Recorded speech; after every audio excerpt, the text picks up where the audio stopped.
तिसऱ्यांदा हेमंत गोडसेंना लोकसभेत पाठवायचं असं म्हणत श्रीकांत शिंदे यांनी नाशिक लोकसभेसाठी हेमंत गोडसे यांच्या नावाची घोषणा केलेली आहे। शांतिगिरी महाराजांच्या मुख्यमंत्री भेटीनंतर हेमंत गोडसेंचं तिकीट कापलं जाणार का असा प्रश्न पडला होता। तशा चर्चाही सुरू झाल्या होत्या, मात्र आज श्रीकांत शिंदे यांनी घोषणा केलेली आहे। नाशिक लोकसभेमधून हेमंत गोडसे हेच उमेदवार असतील हे आता निश्चित झालं आहे।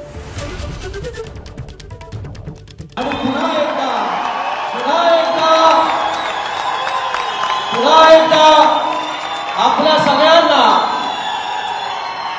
हेमंत गोडसे यांना तिसऱ्यांदा लोकसभेमध्ये पूर्ण बहुमताने हे आपल्याला त्या ठिकाणी पाठवायचं आहे।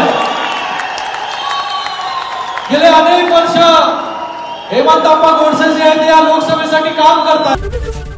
एबीपी माझा, उघडा डोळे बघा नीट।